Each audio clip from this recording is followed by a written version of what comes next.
The Chester County Historic Preservation Network welcomes you to our virtual heritage series, live at 5 on the third Thursday of each month through the end of 2021. In tonight's program, we travel our snow-covered roads to Lower Oxford Township to explore the history and heritage of Lincoln University, the nation's first degree-granting, historically Black college, now university. Presenting tonight's program is Dr. Nafisa Mohammed, who is an assistant professor in the Department of History, Political Science, and Philosophy. A warm welcome to Dr. Mohammed.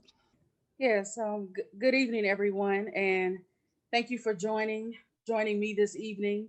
And I want to share with you a what I hope is an illustrious history of Lincoln University, which was formerly known as Hensonville. And I'm going to share my screen.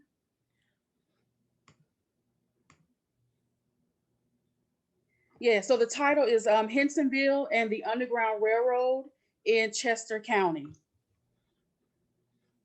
Okay, and so I want to begin talking a little bit about the Underground Railroad and when it formed in the United States of America.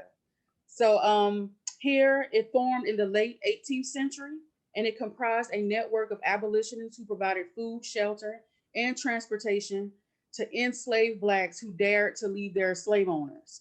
The goal was to get blacks to safety and freedom. And so I want to also say that during this time period, the American Revolution was ongoing, and it just ended when the Underground Railroad in what was now called the United States accelerated. So again, the late 1700s and runaway escaped slaves, a lot of abolitionists, Quakers, African Americans formed safe havens for blacks to get them to freedom to places such as Canada and even parts of New England. All right. So, interesting fact about Pennsylvania. It was one of the first states to pass the Gradual Abolition Act in 1780, which mainly prevented the importation of slaves in the state and mandated that children, um, oh, excuse me, and mandated that all children born were free. But still, the practice of slavery in Pennsylvania, it continued. So Pennsylvania is strategically located, as we all know, in the middle states. And it has some very interesting slave codes, which I will discuss in the next slide. So the slave laws that existed in the mid-Atlantic literally straddle between the more lenient slave codes that you find in the North versus the harsher slave codes that you find in the Deep South.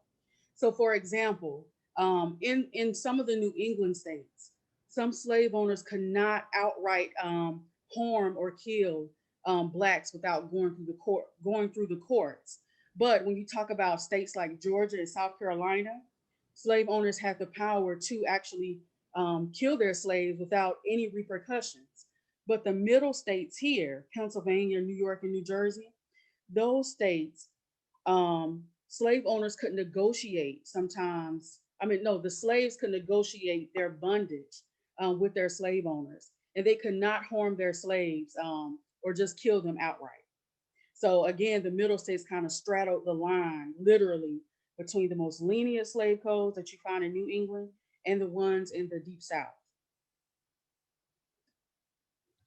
And here's an image of the mid-Atlantic states. And the distinct feature of slavery in the middle states allowed for a growing free Black community um, that was essential to the sustenance of the Underground Railroad. An example of how Blacks aided in the Underground Railroad's mission can be found in the narrative of Hensonville. So, this town is located just minutes from the city of Oxford and is primarily now the grounds of Lincoln University, which is the oldest and first degree granting historically Black college and university, short name HBCU, which was founded in 1854. So this is interesting because when you think about the development of historically Black colleges, um, Lincoln, the fact that it was founded in 1854, which is before the Civil War, that was quite a feat. And so a lot of abolitionists helped bring Lincoln University to fruition during the antebellum period. Um, and then the name officially, oh, excuse me, Lincoln University was founded as the Ashman Institute, and then it changed to Lincoln University in the wake of the Civil War and in to honor Abraham Lincoln. So that's an interesting fact. All right, so as far as free blacks, Pennsylvania, Lincoln University, they allowed plenty of opportunities to have a self-sustaining Black community, which arose in the Hensonville area as early as the 1820s. So you have Edward Walls, who was born in Maryland in 1793. He purchased several acres of land in 1829 and encouraged his family members and other Blacks to develop the lands. Among the first inhabitants of that land was Emory Henson, for which Hensonville was named, and another man by the name of Tillman Valentine Sr. He moved into that land as well. And by the time you get to the mid 19th century, the mid 1800s, Hensonville's free Black population was relatively small, with less than 100 African American families. But yet, some of these residents made it a priority to assist in the Underground Railroad's efforts and collaborated with abolitionists such as Quakers and the Hamilton and Kent families. Antebellum and the Fugitive Slave Act. So during antebellum, which is roughly the period turn of the 19th century up until you get to the Civil War, that's considered the antebellum period.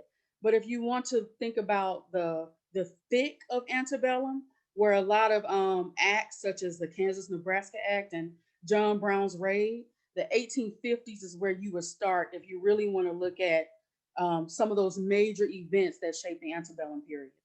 But during this time, abolitionists accelerated their mission to help fugitive slaves escape north, even to places outside America, such as Canada and Liberia, especially with the passage of the Fugitive Slave Act.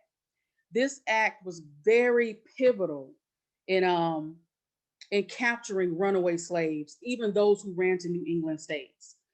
So this act specifically mandated that white citizens capture runaways even if they didn't want to. And if you did not help, you could also be imprisoned or suffer worse consequences. So this is the one in 1850. I do want to qualify and say that this is not the first Fugitive Slave Act in American history. There was another one right after the American Revolution in 1793 that basically said the same thing. The difference here is the time period, because it's right during antebellum, a decade or so before you get to the Civil War. So the vulnerability of free Blacks getting kidnapped, however, was not only due to the Fugitive Slave Act, but it also had roots in the late 1700s when cotton gradually became a king crop in the South that led to this insatiable desire for new slaves.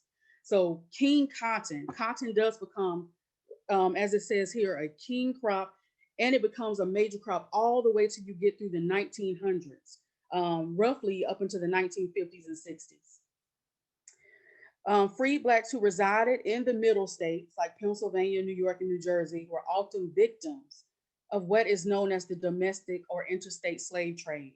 So here, once Great Britain slowed down the international slave trade, there were not a lot of Africans coming from the continent over to the United States as slaves. So that decrease led to America to start the interstate slave trade. So you have literally Blacks who were born free were being seized as slaves to come to the Deep South. A great movie that depicts this is called 12 Years a Slave, in which a Black man by the name of Solomon Northup, living free, and I believe he even played an instrument, living free in Saratoga, New York. He was actually captured in that manner and sent to the South, hence 12 Years a Slave. He served 12 years being enslaved before he was freed again. Okay, so not only did Black residents in Hensonville have to worry about the fate of escaped slaves in the Underground Railroad, but they had to take precautions to ensure that they did not get snared either. So once again, it almost didn't matter if you were free or if you were enslaved. The Fugitive Slave Act, by virtue of being a person of color or an African American, you were always at risk of being seized as a slave, regardless of your status. Dr. Edwin Fussell, who was a resident of Chester County and participated in the Underground Railroad at its apex, he spoke to the discrete nature of how trains operated, perhaps to protect both runaways and the free blacks who were aiding them. Quote, I do not think there were signs, grips, signals, or passes by which fugitives were known. The movements were almost made in the night, and the fugitives were taken from one station to another by wagon and sometimes by foot. They consisted of old men and young women, children, and nursing babies. Danger beset us at every step in the dark.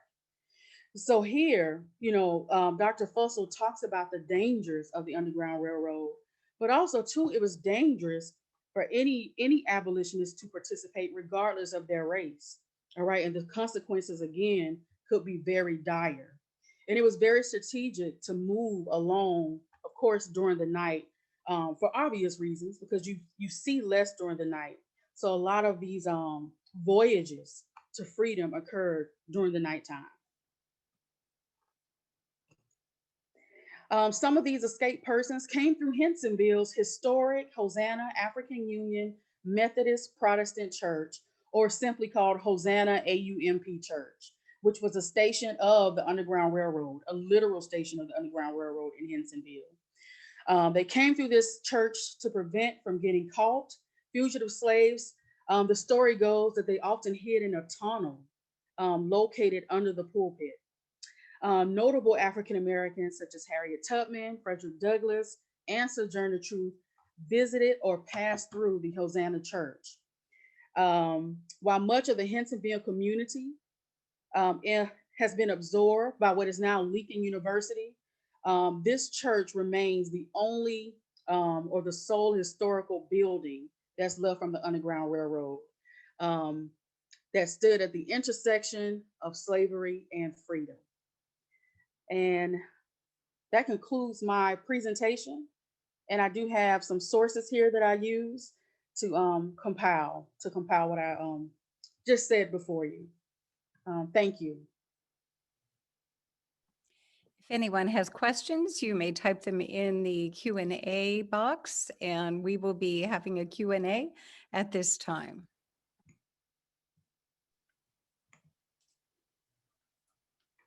Thank you, Dr. Muhammad. That was very enlightening. I appreciate your presentation. Thank you. I'm Tim Caban. I'm a member of the Historic and Preservation Network, and so I'll be facilitating questions if I have some come in. So right now, I don't see any on the Q&A, but I do have some questions for you. One thing that I think it's interesting to understand, and your presentation certainly made that clear, is that Oxford is not very far north of the Mason-Dixon line, right? Right. But clearly the Mason-Dixon line is not a hard and fast part of demarcation, that there's more of a gray area between the North and the South in terms of the effects of slavery. Would you say that's true? Yes, most definitely. And I do want to say, so even when you talk about Maryland, and even the mid-Atlantic states, Maryland, Virginia, the Chesapeake, sometimes you do not find a lot of differences between slavery, in those states versus slavery in the Deep South. So again, the Mason-Dixon line is really more so, it's kind of a theoretical line if you really think about it. So the experiences or the characteristics of slavery, sometimes they blend really well when you compare it to states in the Deep South. Okay. And I noticed also you mentioned what I think is commonly known as the Quaker influence in the Underground Railroad, but you mentioned two other families, the Humbleton and the Kent families. Can you tell us about those in more detail? Oh, yes. So those families were very strategic in they created alliances with the Hensonville community, the free blacks in those communities. And they actually, some of them helped plan some of the routes and escape routes to help free blacks get to freedom. All right, and some of them help, fund some of the missions of the Underground Railroad in the Mid-Atlantic. Okay, but were they not Quakers themselves? Yes, they were. Oh, they were. Okay, they were just the most notable ones. Okay. Another question I have for you, because I know around here, I live in East Whiteland Township, which is northeast, kind of where Lincoln is, but we have what's called the Great Valley. And I've always heard that in our Great Valley, the farmland in the valley was the best farming land, but that there was something called indentured servants who would work on the farms and then would eventually so-called earn their freedom. This is just anecdotal, so I want to hear what you have to say. Earn their freedom, and the farmers would give them land on the slopes of the valleys because it's not arable land. Mm-hmm. And then there were small communities of African Americans around here. So what can you tell us about indentured servants versus slaves, and how did that work? Yes, okay. So in early American history in the United States, you do have some Africans and African descendants who were in fact indentured servants, meaning that they worked on a plantation for a certain number of years before the landowner or slave owner gave them their freedom. And even so, sometimes those indentured servants turned free persons would live on the local land that the landowner sometimes provided for them.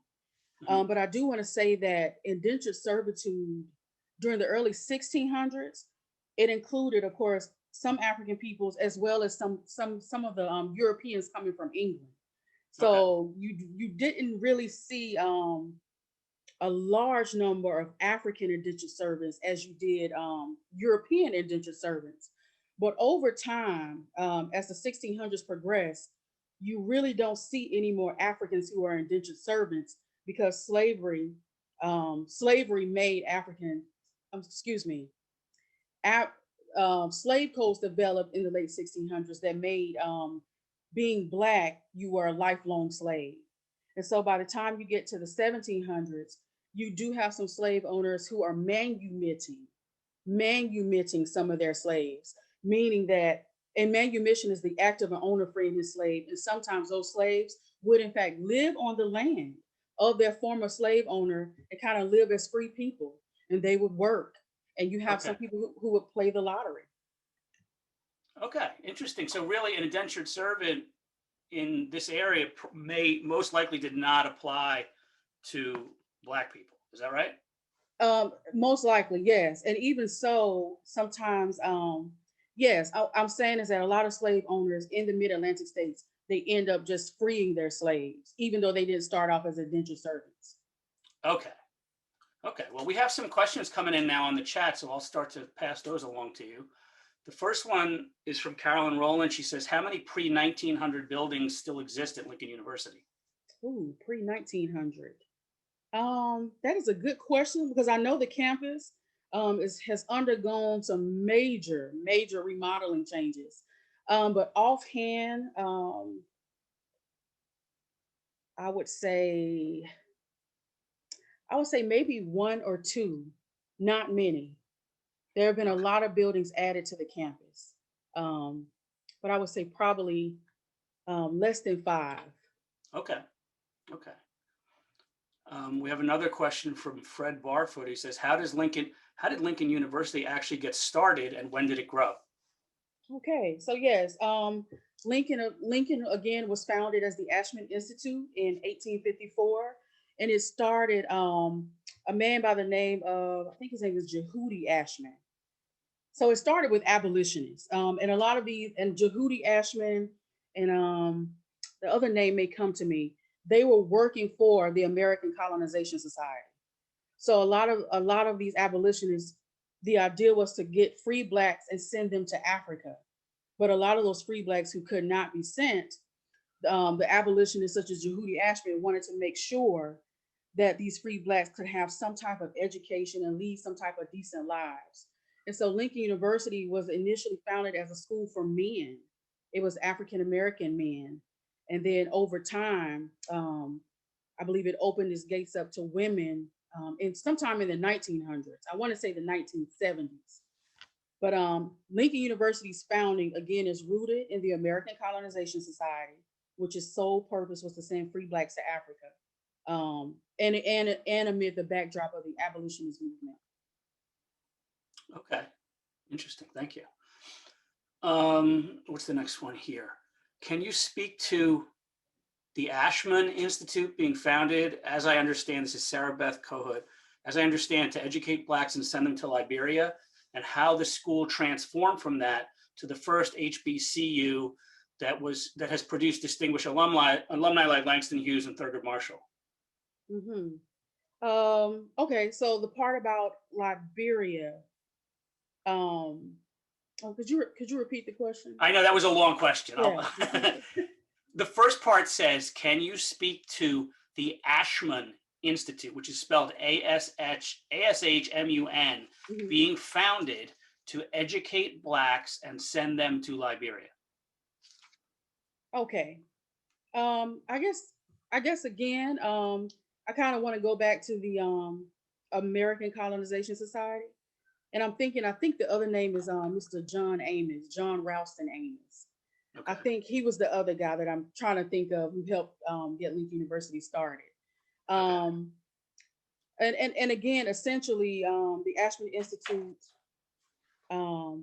again, some of those blacks who could not go to Liberia due to some, sometimes political reasons occurring with the American Colonization Society, the idea was kind of to build up a respectability amongst the black community, starting solely with black men. And again, a lot of this is rooted in what I want to say is gender discrimination. So a lot of women, even white women, could not, be admitted to certain institutions. So Lincoln started with this idea that, black men should lead and, kind of carry the race. Okay. Yeah. Then over time, what else want to say here? Yeah. So then over time, it started granting degrees, and I believe the first class in Lincoln University had less than 10 students to graduate. Okay. With a degree. All right, that's helpful. The second part of that question was, do you know how the school transformed from, I guess, maybe the earlier stage to the first HBCU that has produced distinguished alumni like Langston Hughes and Thurgood Marshall? Not so much that part. I can come back to that. I have something brewing, but if I could come back to that. Okay, question. Sure.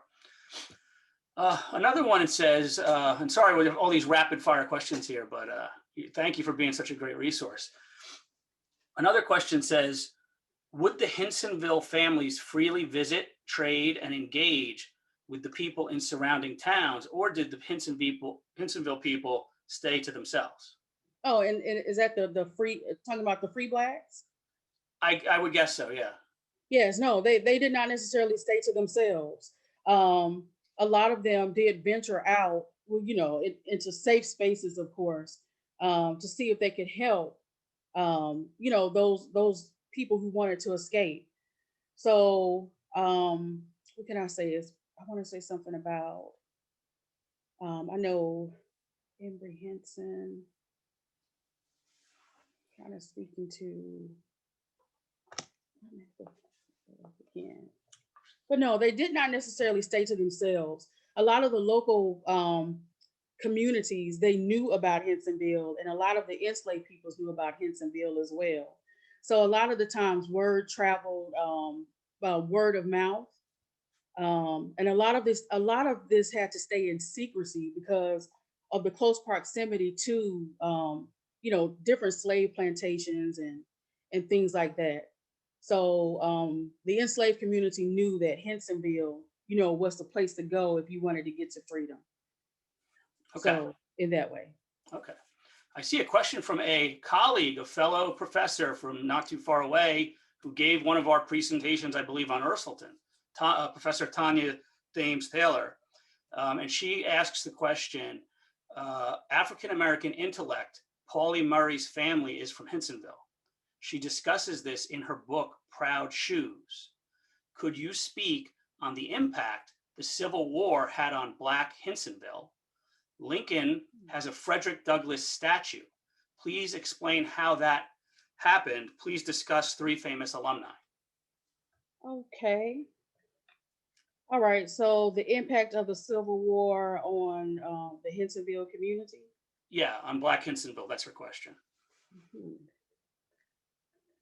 Okay. Well, let's see where I want to start here.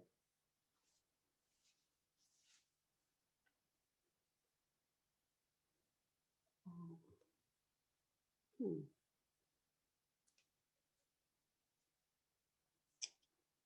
Okay. So this is where I'll start. So I know, okay, so the Underground Railroad, it did end, of course, with the aftermath of the Civil War. But I know that Blacks in the Mid-Atlantic, a lot of them, or some of them, did come to the South to help the newly freed Blacks get educated, start new churches, and start different educational institutions. Um, the local, the surrounding community, I would have to look that up because that kind of goes beyond the purview of Okay. the scope. Do you know anything about, she mentions that Lincoln has a Frederick Douglass statue. Do you know why they have that statue, and can you discuss any of the famous alumni like Langston Hughes or Thurgood Marshall? Well, yes. Well, Frederick Douglass, of course, he participated in the Underground Railroad, and he even came through the Hosanna Church. Um, and I'm trying to think. No, I don't think Douglass worked with the ACS. But other than that, Douglass was strategic in, giving lectures during antebellum and working with the Underground Railroad with alongside Harriet Tubman and even William Grant Still. Okay. Okay. Just looking here and see what other questions we have.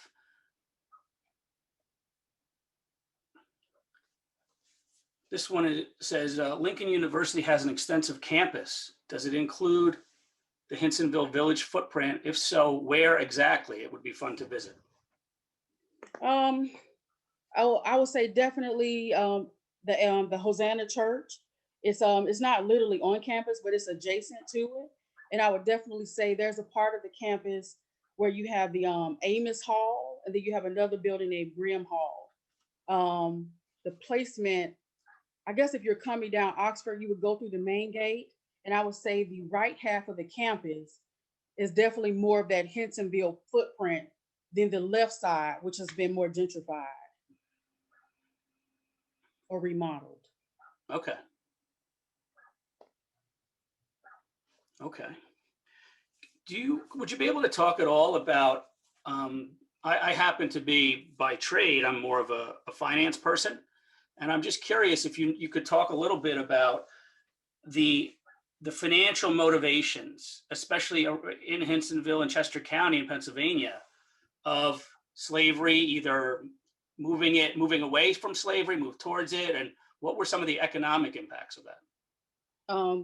Okay, the economic impacts of, or maybe not as much the economic impacts, but the money, the motivations by money, especially in this area, for people to act. Like, and I guess, man, I think about that again. We think about the difference between, Pennsylvania, maybe we think we're in the north, and Georgia maybe is in the south, but were people motivated differently by money in Pennsylvania versus money in the south, or what? I don't know. What does money have to do with everything? Well, I think, the free Black community in the middle states, they had more opportunity to make money. So, for example, you have slave owners who would actually lease out their slaves a bit more than some of the slave owners in the Deep South. So a lot of slaves had the opportunity to build wealth, to buy their freedom and the freedom of their families, and then to go out and start businesses and buy homes and even invest in banks. So what you see here in the middle states, especially the free Black community in Philadelphia, more specifically Hinsonville, there's simply more, not only an economic motive, but they had more room to go out and do for self versus someone in the Deep South. So the free Black community It was arguably larger in the middle states than New England and the Deep South. So, and then slavery, the opportunity to play the lottery, slave owners leasing out their slaves. A lot of, again, a lot of these slaves, the sole purpose was to, buy their freedom and then create self-sustaining Black communities. So the economic motivation was very high when you think about, the slaves who wanted to build something and do something for themselves. Okay, that's interesting that you said there might have been more opportunity in the middle states than even in New England. That's interesting. Mhm. Okay. There's a comment here from Sarah Beth Kohut, who she says she just wanted to add that as a local, the history that we were taught gave much of the credit for the school's founding to Reverend Dickey of Oxford. It's nice to hear a broader perspective about the school's origin. Oh, yes. Okay. Yes. Dickey. Um, and I think he was also connected to the American Colonization Society. But yes, Jehudi Ashman, and I think it was John Amos. Yes. Lincoln's history is also, it has heavy roots, in that quest to I guess antebellum the abolitionist movement. So thank you. Okay. And and thank you for this presentation. I'm learning a bunch of things, but before this presentation, I never heard of the American Colonization Society. Where could people go if they want to learn more about that? Yes. Trying to think of a book, any U.S. textbook on African American history. Just go to the antebellum or abolitionist section. And Okay. the American Colonization Society was founded in 1816. It was founded in 1816, right at the turn of the century. And then America established and founded the colony of Liberia with the sole purpose of sending free Blacks there. But I want to say also that the ACS has been heavily criticized because beneath their benevolence, a lot of people say it was rooted in thin forms of racism. The idea that free Blacks would actually taint the enslaved community, with their ideas of freedom and escaping. And then the flip side is that free Blacks were better off in Liberia so that America, could, become, all white, so to speak. So their intentions were very benevolent on the surface. And I would agree, but the ACS has been, caught up in their perceptions. The perception of that organization is, possibly not so kosher. Okay. Another question from Tanya Thames Taylor. She asks, when did Lincoln University admit women, and what do you think of the impact of Julian Bond's father, Horace Mann Bond? Oh, okay. So again, Lincoln, I know Lincoln admitted women sometime in the 1900s. I want to say the 1970s, but it could have been before. Horace Mann Bond, one of the first presidents at Lincoln, very strategic in getting Lincoln University on the map, even as far as securing funding from various organizations. We have I think we have a Horace Mann Bond Institute, where students can come through and get honors degrees that's respective to their major. Yes, and I know that he left a very a heavy imprint on Lincoln University. Okay. Right. Okay. One question I want to ask you, and then we may be coming to the end of questions, but I read a book called The Half Has Never Been Told. I don't know if you've ever read that book. No. Okay, it's by a Cornell professor, but one of the things that it talks about was, and I'm sorry for including the financial aspect of things, but that's my kind of view into life.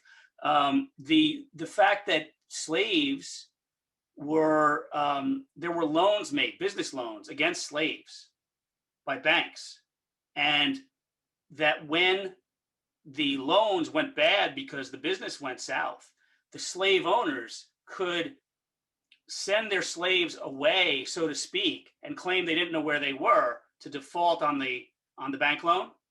and the bank was never able, you couldn't collateralize a person, even though they were a slave. The bank had no way to track somebody. And I just thought that was an interesting piece of history, that there's, that there was, slavery was a business, and that even to the point of taking out loans to grow the business of the farm, the basis of which was slavery. So any comments on any of that? Well, I want to say I'm not surprised by that. The fact that slave owners, would claim they didn't know where their slaves were, so they wouldn't have to pay back the loan. And I would assume that possibly a lot of that went on during slavery. And I want to connect that to something I mentioned in the presentation with the wake of the Fugitive Slave Act and the capturing of free blacks from different states. I know that sometimes, even if a free black person could produce papers saying that they were free, sometimes the slave catcher, really didn't care, and that person would be caught up in slavery anyway. So a lot of documents, unfortunately, were falsified. And I would assume on the economic side as well, you can see a lot of that happening with slave owners. Okay. And just to be clear, when I said sent away, what they didn't really send them away. They sold them west. And it makes me wonder about selling them west, even to things like the Juneteenth recognition, and how slavery might have moved west across the country. But we're getting out of our local area here with this. Someone asked, is there a relationship with Cheyney State University and Lincoln University? Well, there's kind of this battle. So Cheyney, I think it was founded in the 1830s. They say that Cheyney is really the first HBCU, but then Lincoln claims it is the first degree granting historically black college. So there is a link there that both of these colleges were founded during antebellum, before the Civil War.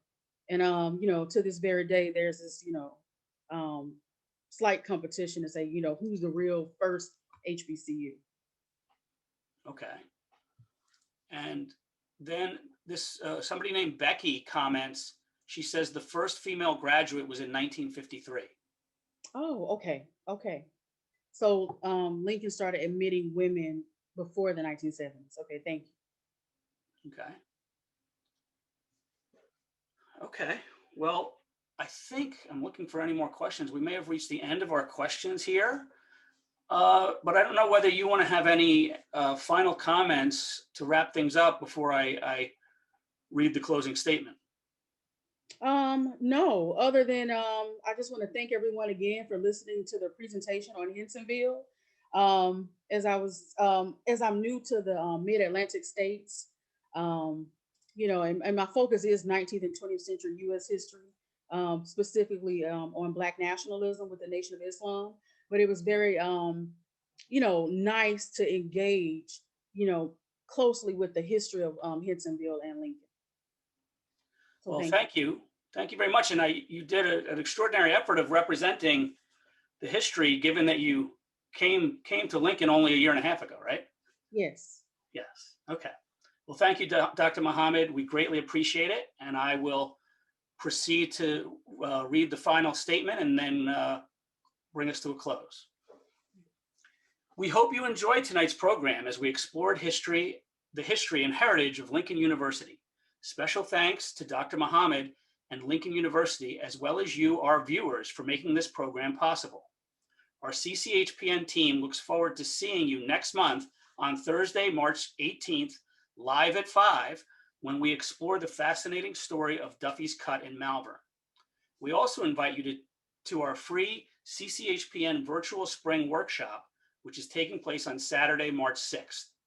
Details and registration information are available at cchpn.org. Have a great evening, stay safe, stay warm, and we will see you next month.